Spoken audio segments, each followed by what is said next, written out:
Hey everyone, it's me again, Aquastar, and I thought that I would actually do a video about all the mistakes that I think that I have done with my fish over the past couple years. Like some of you may know, I used to keep fish years ago. Me and my dad did. It was always goldfish. We had different size tanks. I definitely think I take better care of them now, but yeah, back then I'm sure we made a lot of mistakes. But I'm just really going to focus on my last couple of years since I got back into the goldfish hobby. So without further ado, I did make a list. So here we go. And I'm going to be really open and honest about this stuff. I'm going to try not to make it too long. Okay, if I do... like if I see that it's hitting like really late, I'll say, okay, this is end of part 1, and I'll cut it off and I'll have to make a part 2. So if it does, but let's try to do this in one video, which is like crazy. But anyway, okay, here we go. I'm going to do it like in no particular order. I'm not really organized today, so let's just do this. This is all the things that I think that I have done wrong in the last couple years since I got back into goldfish keeping. Going to be very honest, candid, and open about this, because it is the way it is. It is a hit and miss sometimes. It just happens. Okay, so here we go. Number 1, I wrote down the fungus cure. Last year when I first got Maybree right there, my little bronze, almost kind of purplish in some lighting, purplish bronze chocolate oranda right there, Maybree, and my little crumpets back there biting on that plant, being a little mischief maker. When I got them, they were kind of flashing around a little bit. I was giving them some Pro. I think I dosed them with a little bit of, well, I did Pro, and I think I gave them a little bit of, that one antibiotic that's an API general cure. I can't say it, but I gave them some of that. And, but then I started seeing like white fuzzy things on them. And it really was just on their heads, especially Maybree. And I really should have known. I should have known that it was just wind growth. But I don't know. I kind of freaked out. I got kind of scared, and I just wanted to kill anything that was on her. Because of course I have gotten fish in the mail before that did come with a disease. It's a long story. It's back in the day. I'll bring it up some other time. I've talked about it before. But Maybree and crumpets actually were in pretty good condition. They needed to be treated for flukes, and that was really it. They were just flashing around a little bit. But when I seen a little bit of white on Maybree's head, man, I should have known. I was just being paranoid. I was just being stupid. And I went out and got API fungus cure and dumped it in there, and it actually... This was around the time last winter when my water froze. That was right in the middle of me treating them for this fungus. So I had no water. It was like 10 below in Ohio, USA. I had no water. I was supposed to keep doing water changes with that treatment. And I was also working tons around that time. I was working like, I was picking up shifts and everything. So, but anyway, I think that the fungus cure was left in the tank probably a day or two longer than it should have been. Of course, I would have kept up with those water changes, but... I was just really busy. Our water was frozen. I was so stressed out about that. I couldn't even take a shower. Like, it was, you know, it's like whenever your water freezes, it is bad, man. We need water. You need water. So, yeah, I was just stressed out. And she probably went a couple days too long in that fungus cure treatment. And you want to know what actually happened to her? She's all better now. You can see right there. Her eyes got real cloudy. She had this thick white cloudy film stuff over her eyes, and I just knew in my heart that it was because of that fungus cure. I just knew it was that medicine. And I was like, well, shit. So and because our water was frozen, I couldn't change her water. I couldn't get that much water. It was crazy. So I just went on and put her in the tanks, the bigger tanks with my other fish. And sure enough, her eyes cleared up within a week.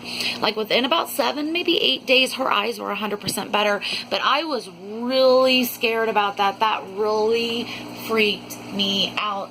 And I'm telling you now, I will never use API fungus cure unless I freaking absolutely have to. Like, I know almost 100% or 100% that it is fungus on a fish, like 100%. If you ever see anything white on a oranda's head, this is an oranda goldfish, it is normal. It's usually just wind growth. Don't freak out. It's probably not fungus. It's probably not ick if it's just on the head. So just keep that in mind. Anyway, okay, so number 2, that fungus cure was definitely a mistake I made, and I almost paid a big price for it too. Number 2, this is something I was talking about with Lindsay. I think it was Lindsay, or maybe it was somebody else. Anyway, it was somebody in some comments or something on YouTube, and I was talking about that I don't think I fed enough protein when the fish were younger. I was kind of led to believe that Repashy gel food had everything that your goldfish needs at any stage in its life. I did know that Repashy Soylent Green was recommended for younger goldfish because it did have more protein content. And then as the goldfish got older, they have this other kind. And now they have Repashy Super Gold, but they have this other one that I had too that was like for more adult goldfish. But I mainly fed them the Soylent Green Repashy.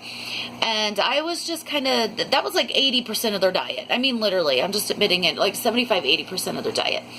And I was just kind of, I thought that it would take care of all the needs that they had, and I would only feed bloodworms or maybe some like little pieces of boiled chicken or boiled egg like a couple times a month. They would get like 2 or 3 maybe treats of bloodworms a month, their little dose of protein.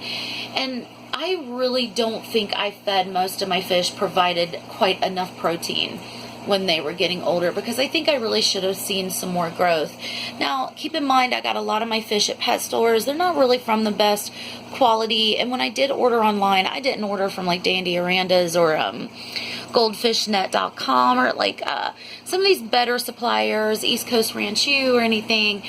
These are just, you know, cheap little fish. Even when I got them online, they're not too much. They're like $40 with shipping. Maybree was one of them. Oh God, she's still beautiful. I love this fish. I love it. I love her so much. I love her big face, and she's so cute.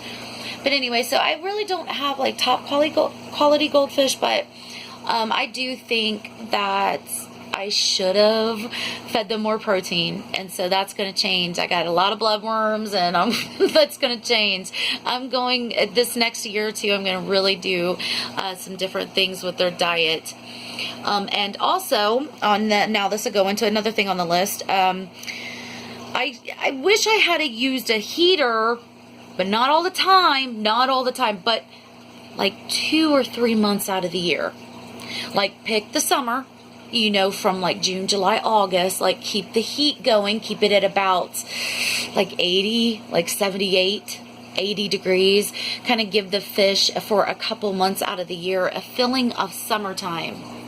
And I think that would, at least in some way, replicate a natural setting for them. Even though they're still in an aquarium, it's never going to be natural. It's not like I have a big pond in my room. I wish I could, but I don't. And so that's the way it is. But yeah, I thought that, I've been thinking about that, like 2 or 3 months out of the year, getting the heat up to about 78, 80, kind of let it go up and down a little bit, sometimes like 75 real gradually, and then kind of raise it up to maybe like 82 real gradually, then drop it, just not all the time, but you know what I mean, like mimicking what these fish would experience in nature. And I think that would also promote more growth in general in goldfish, and maybe happiness too, a sense of just normalcy, just everything being normal, probably what their biological bodies and clocks tell them the way it should be. So so the heaters, I wish I had kind of kept a heater in there. I wish I hadn't done that fungus cure. Oh God. And so not enough protein.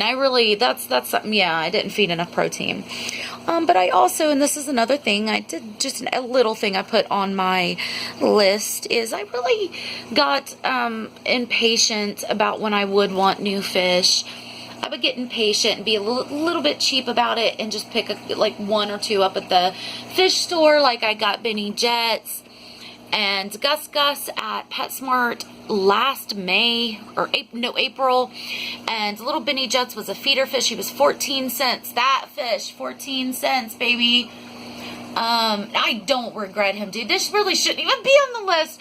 But what I was going to say is I wish I had kind of went for more high quality fish. You know, I wish I had kind of saved up and been patient and went for something that I really wanted and something that maybe was already grown out a little bit, you know, and I only had to grow it out a little bit more or something, or just really came from good stock, good people that know what they're doing, you know.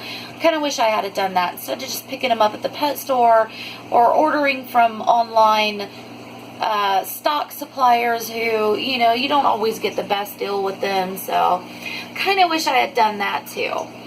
I'm going to go on and end this and make a part 2. I'll see you guys in a minute.